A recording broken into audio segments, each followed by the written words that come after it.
Returning to another Special Booster 2.5 set review episode, or BT20 specifically for Japan's up-and-coming meta, Chronicle support made some heavy changes by not necessarily making them all Digivolve from XE Anybody Trait Digimon, but specifically Chronicle trait.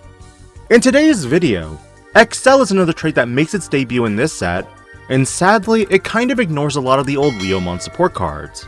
But we'll deal. We always deal. Pinamon is the level 2 Digimon for today's episode, and has a your turn once per turn effect, where when any of your Digimon with the Accel trait are played, this Digimon may Digivolve into a Digimon card with the Accel trait in the hand with the Digivolution cost reduced by 2. In other words, promote out a level 5, and slap down a level 6 Digimon with the Accel trait, and you can evo into the other level 6 for basically free. At least that's my first impression after seeing Chaosmon in the mix. That's my initial prediction as I write this video. Liomon is a black-yellow Digimon that digivolves from Freemon or a level 2 Digimon with the Accel trait for a cost of 0. It is the searcher of the deck that adds one card with Chaosmon in its name or the Accel trait, and one option card with the Accel trait among them to the hand. Man, why couldn't it just be a Digimon with Leomon in its name too? This Digimon provides Inheritable Barrier, which helps with battle protection. Liamon likewise shares the same Inheritable, and digivolves from a level 3 Digimon with the Accel trait for a cost of 2. However, if it's a generic black or yellow Digimon, it's going to cost 3. So with other Liomons, you're out of luck. On play, and when digivolving, one of your opponent's Digimon gets minus 3000 DP. LoaderLeomon corrects the spelling from previous printings, and has a similar effect to Liamon. The difference is, in addition to that minus 3000 DP reduction, that Digimon can't activate its when digivolving effect. Cost-wise, it's going to be 3 from an Accel trait Digimon. But forget about Leomon cards. The Inheritable is an opponent's turn effect, that once per turn when one of your opponent's Digimon attacks, you may change the attack target to this Digimon. Oh wait, we've already seen this before. Bancholeomon is just one half of the equation when it comes to the Accel line, and digivolves from any Accel trait Digimon for a cost of 3. When this card would be played, if you have a Digimon with the Accel trait, reduce the play cost by 5. Excellent. We already got play cost reduction on top of that. On play and when digivolving, de-digivolve to one of your opponent's Digimon. Then one of their Digimon gets minus 5000 DP until the end of their turn. Luckily, it doesn't have to be the same Digimon you target. Could be 2 separate ones. Finally, end of your turn. This Digimon and any of your other Digimon may digivolve into a Digimon card with Chaosmon and its name in the hand. Then the DNA Digivolve Digimon may attack. I'm all in on this one. The Inheritable for this is a duplicate of LoaderLeomon, meaning it's not just one redirect, but 2. For the Valdur Arm side of things, Falcomon is the Digimon that reduces the Digivolution cost by 1 when you go into an Accel trait card. Bandai is starting to model level 3s after 2 things: searching and Digivolution cost reduction. This Digimon also digivolves from Pinamon, or a level 2 Digimon with the Accel trait. Inheritable wise, it provides piercing.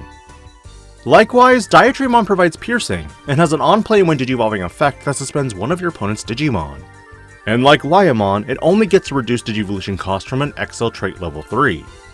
Crowmon on play and when digivolving, suspends one of your opponent's Digimon and gets plus 3000 DP.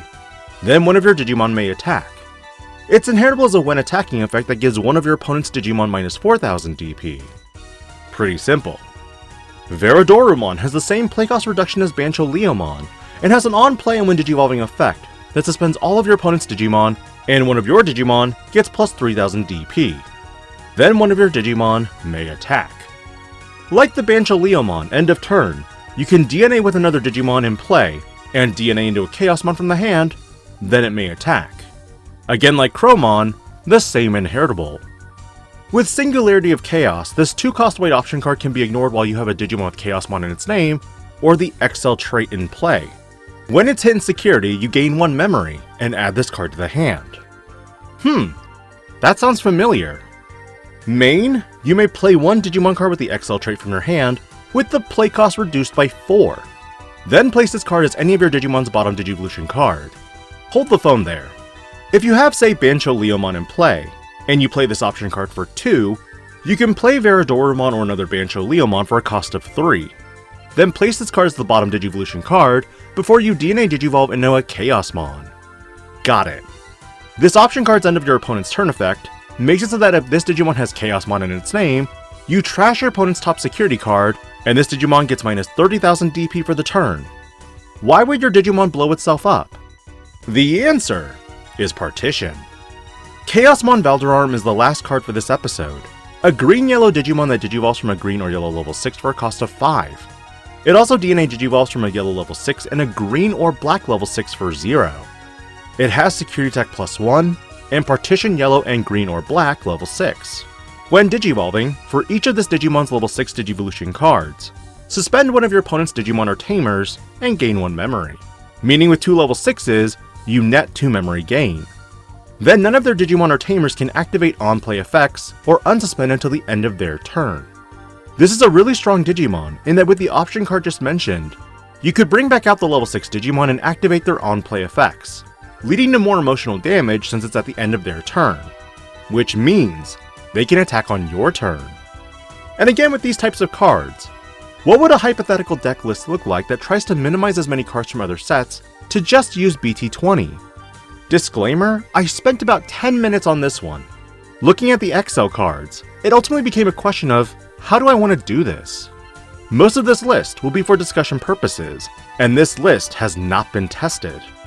For the level 2s, it's strictly Pinamon. It's the only Accel level 2, and because of that, I'm just leaving this alone. Because of this does hurt your searchability, considering you can't even use physical trainings to pick up any piece of the deck, except your super top end. Likewise for the level 3s, nothing changes. Your level 4s are pigeonholed to these level 3s, and if you run Ukomons, you risk wasting your eggs. Mainly, the lineup changes nothing until you get to level 6s.